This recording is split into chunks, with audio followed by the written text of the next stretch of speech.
Dark Eldar. Quote, "We are the lords of despair, masters of terror. Dread and agony are meat and wine, and they're plentiful indeed." End of the quote, from attributed to Asdrubael Vect.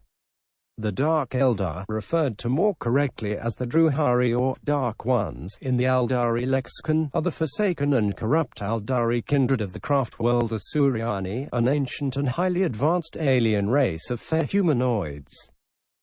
The alternative term, Dark Eldar, or Eladrith Ynneas, in the Aeldari tongue, was first coined by the Drukhari Archon and Supreme Overlord of Commorragh Asdrubael Vect in the 32nd millennium. The Drukhari's armies, like their Asuryani counterparts, usually have the advantages of mobility and advanced technology, though they are often lacking in resilience and numbers. The Drukhari revel in piracy, enslavement, and torture, and are sadistic in the extreme.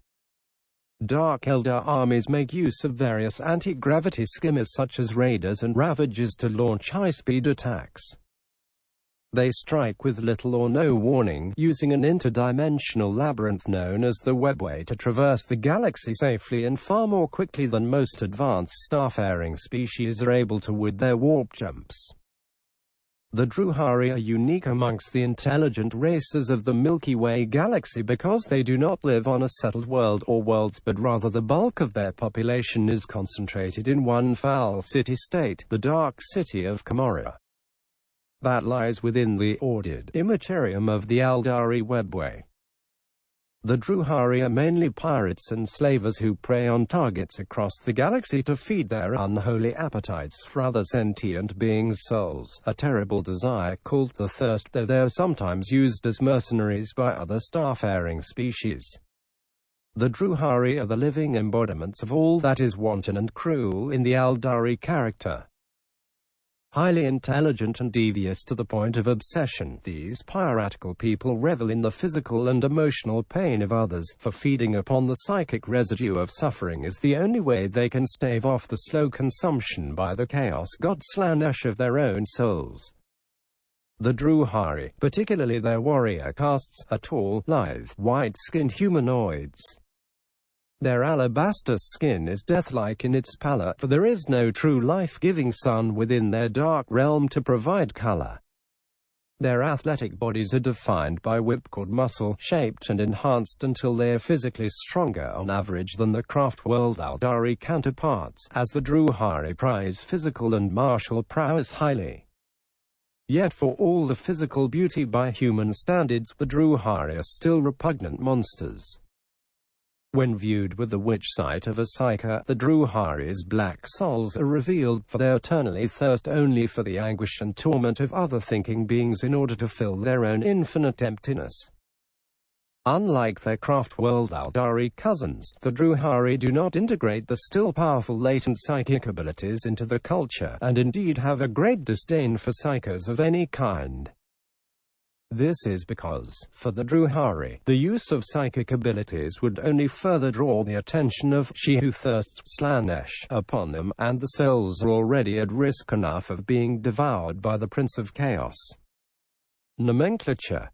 The entire species of beings who once ruled the galaxy-spanning Aeldari Empire for millions of Terran years are called the Aeldari. In the wake of the fall of the Aeldari, the survivors of the Great Cataclysm adopted new names for their varying subcultures.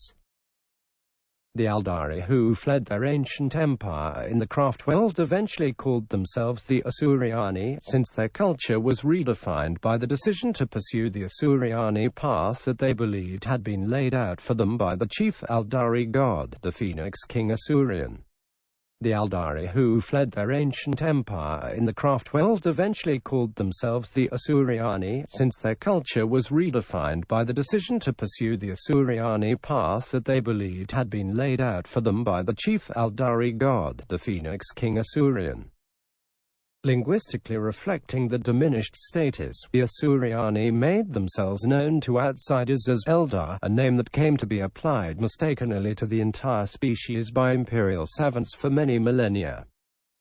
For instance, the Drukhari, the malevolent faction of the ancient Aeldari who had chosen to remain within the webway after the fall and continued to pursue the decadent and hedonistic ways that nearly led to the extinction of the species, were often referred to by outsiders as Dark Eldar, a term which they rarely used for themselves and which was first coined by Asdrubael Vect from the Eldari phrase Eladrith Ynneas. Those wilderness-loving Eldari who settled on Maiden Worlds many solar decades before the fall in the hope of avoiding the worsening corruption of the Eldari culture is known as Exodites.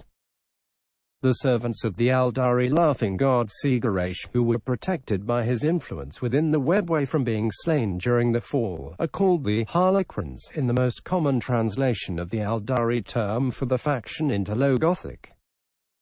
In recent years, since the formation of the Inari faction, which contains members of the Eldari species from all of the factions, it has become common for the Asuryani to once more refer to themselves using the ancient term Eldari, reflecting the belief that with the awakening of Ynnead, the Eldari god of the dead, the species is once more on the path to resurrecting its lost glory.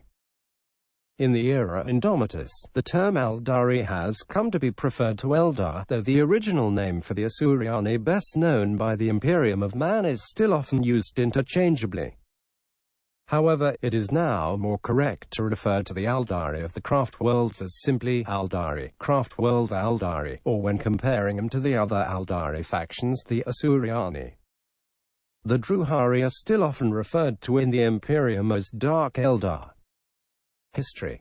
Quote, spawned in the darkest pits of the universe, the piratical Eldar are a curse upon all races of the galaxy. For untold thousands of years, they have preyed upon us, stealing forth from the shadows and dark places on their raids of terror and violence, massacring or capturing all whose paths they cross. That they are utterly evil and inhuman is without question. And of the quote from High Lord Coron, Imperial Commander of Asthrax. The Dark Eldar are black-hearted reavers to whom the galaxy and all of its peoples are but cattle to be enslaved at will. These alien pirates strike hard and fast from the shadows of the webway, vanishing again before the foe can fight back. The Dark Eldar are a twisted reflection of their craft-world kin. They dwell in the strange realm known as the Webway, inhabiting Commorragh, a cyclopean interdimensional metropolis rightly feared as the Dark City.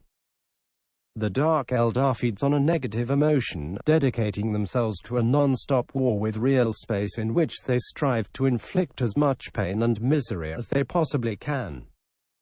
Forced through a dark quirk of fate to abandon their once potent psychic abilities, the Dark Eldar instead epitomize physical excellence. Their athleticism and speed are unmatched, except perhaps by the towering arrogance. Add to this their lethal, arcane science, and the Dark Eldar are amongst the greatest of threats in an already deadly galaxy. Dark Origins.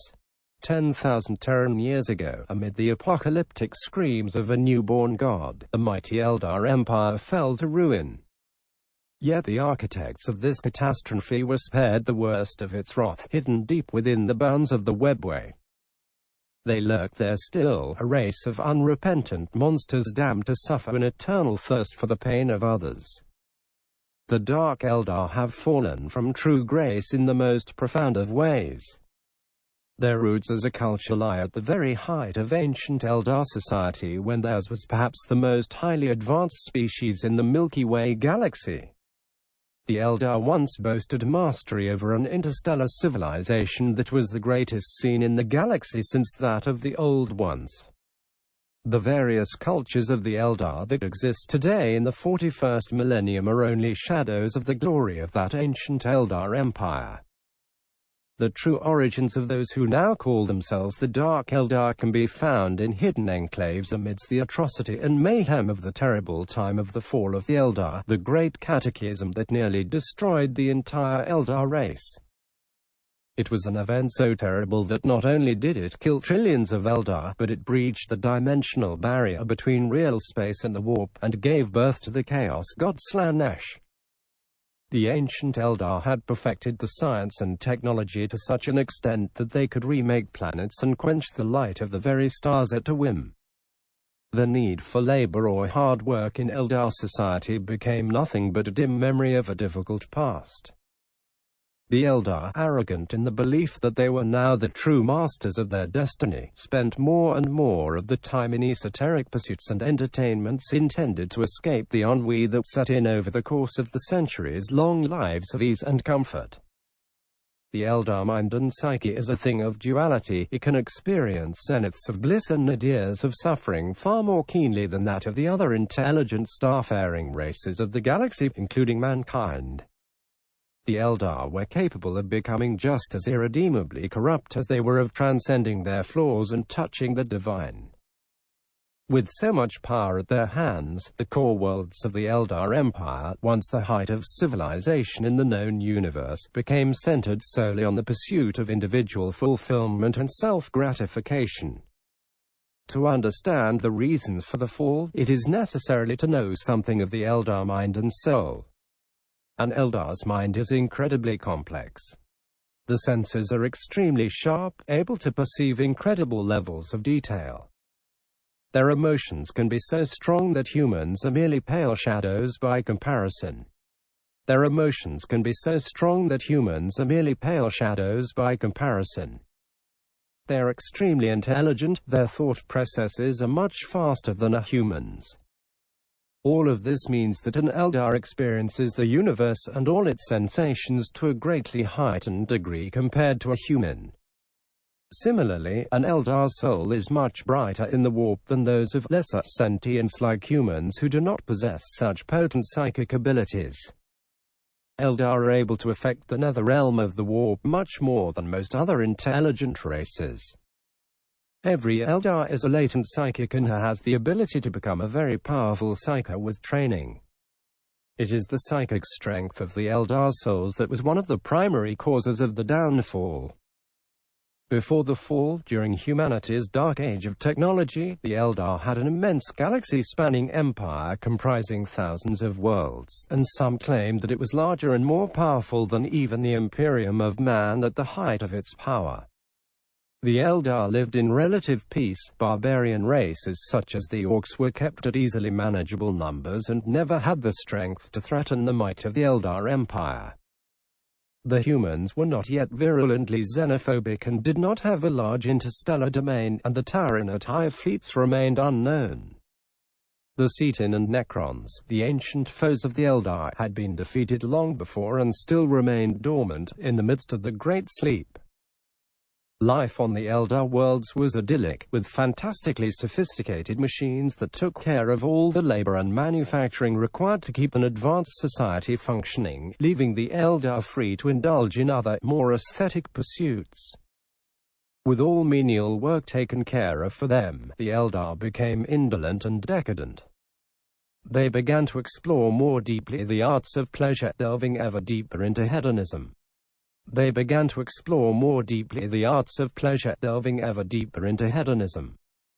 This descent into decadence spanned millennia. Tradition and order disintegrated as the Eldar pursued the limits of the pursuit of pleasure. Tradition and order disintegrated as the Eldar pursued the limits of the pursuit of pleasure. Sects called pleasure cults were formed, dedicated to achieving the highest levels of hedonistic sensation, and the ceremonies and practices became ever more wild, eventually devolving into violence against one another and even the ritual sacrifice of their own kind. Some Eldar hated what their race had become and left the Eldar homeworlds for the unexplored and virgin maiden worlds, or left on the newly constructed Craftworlds, leaving the pleasure cults to their madness. Among the pleasure-seekers and the interminably curious of the Eldar were those whose pursuit of excess became ever more extreme. These included a great proportion of the aristocracy of ancient Eldar society, who possessed the wealth and time to truly explore the meanings of decadence.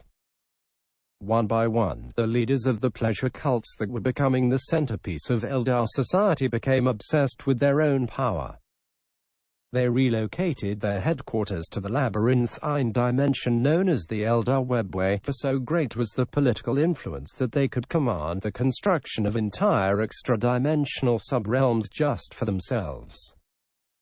Unseen, these pleasure cult lords continued to grow in power and influence, initiating more and more of the ancient Eldar population into the strange and shadowy creeds of decadence.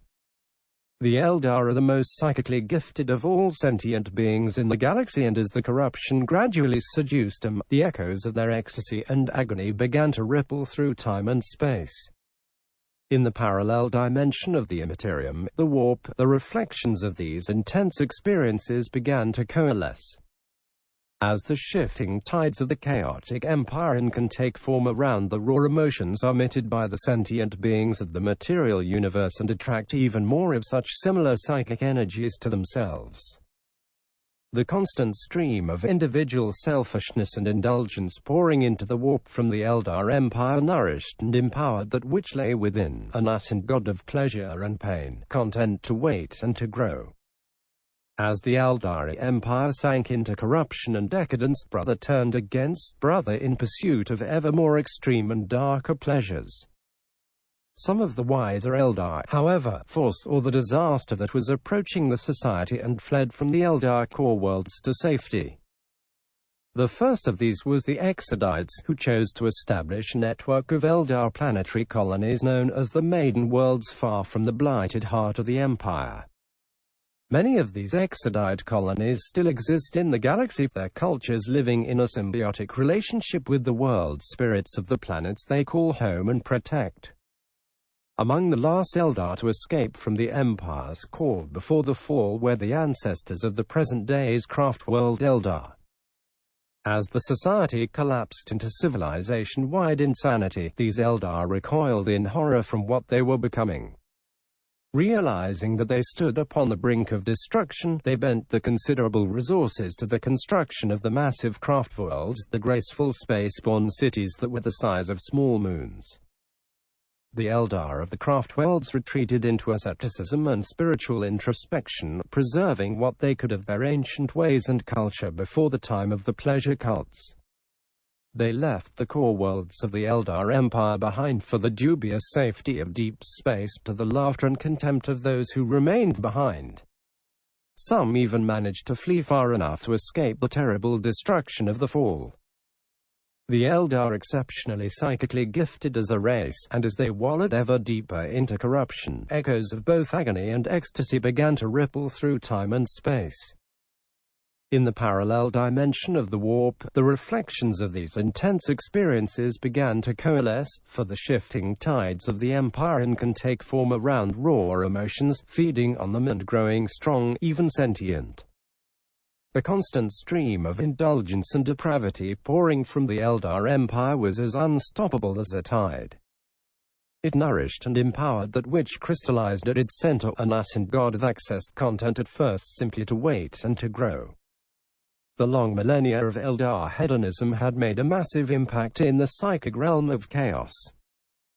Within the warp, the decadent Eldar civilization was giving shape to a new power of chaos, which grew and grew over thousands of Terran years, getting stronger and more defined until suddenly it sparked into a malevolent intelligence. A shatteringly huge and malign being with an immense and bottomless thirst for Eldar souls. This was the birth of the Chaos God Slaanesh, the Dark Prince of Pleasure, better known as She Who Thirsts to the Eldar. Slaanesh is inherently female.